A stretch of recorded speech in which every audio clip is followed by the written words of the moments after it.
Hi guys, in this video I'll be showing you how to cut and sew a ruffled scrunchy sleeve that can be styled in different ways. This is what it looks like, and this is what it looks like on an outfit. It can actually be styled in different ways. I just love how versatile this sleeve is, and this is also one of the simplest methods I've learned on how to make it. If you're interested, keep watching.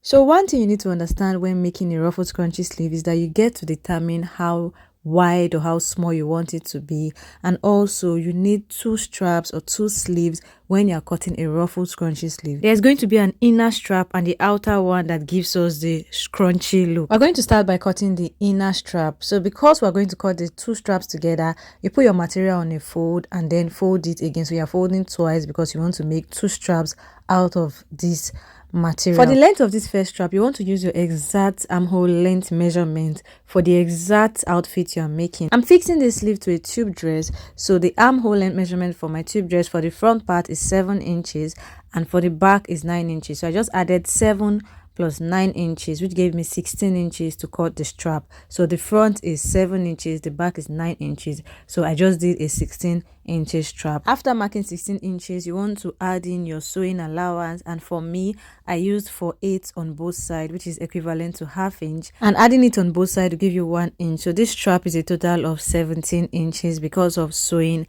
allowance. Why for the width, I went with 2 inches and I added an allowance of 4/8 since I'm going to be sewing it together.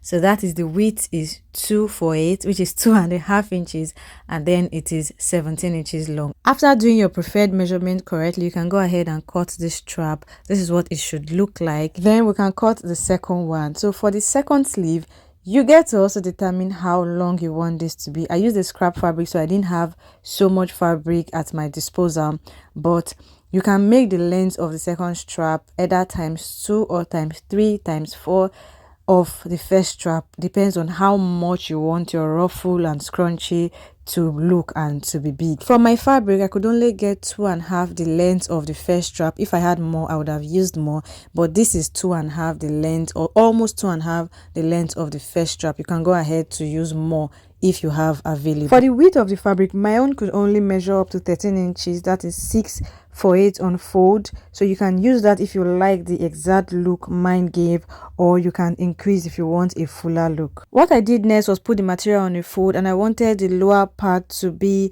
almost the same measurement with the previous strap we cut, so I did it as 2 inches. You can decide to do it the same measurement with the previous strap or 1 inch bigger or smaller. So I just marked it, and if you want your strap to be really long, have a straight shape and ruffled, you can just do a straight line from here. But if you want it to have that exact big look as the one I did, then use your straight ruler to make a slant line from the point you marked to the upper part of your fabric, the edge of the fabric, just the same way I am doing. When you've gotten your desired measurement, go ahead to cut it out and cut out any excess that is not needed.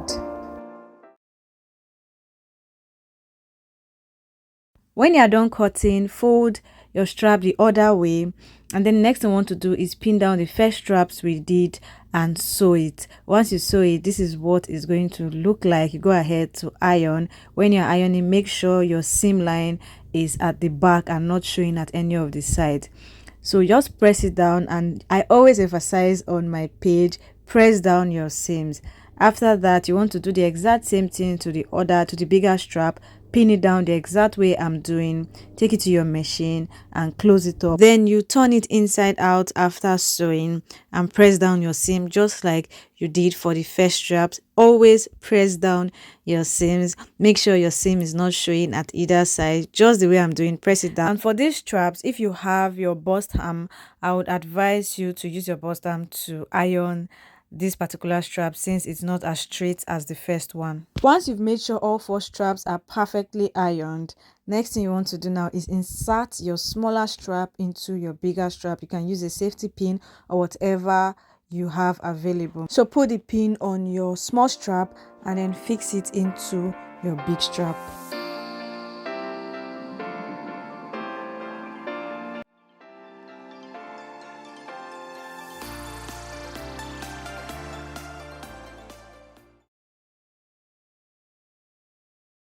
After fixing it all the way in, just use a pin to secure the two straps together on one end, and then the safety pin you attach to the other end of the strap, use it to bring out the small strap from the big strap, and that is basically it.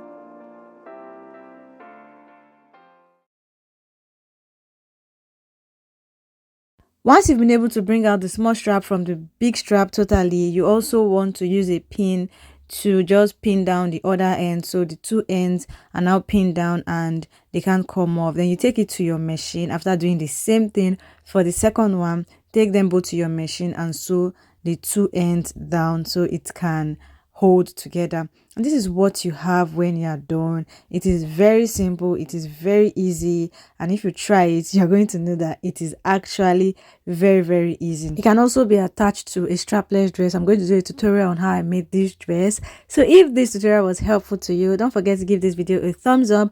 Don't forget to subscribe to this channel, drop a lovely comment, and share this video. If you have any questions, you can also drop it in the comment section or on my Instagram, and I'll definitely answer. See you in my next video. Until then, keep winning.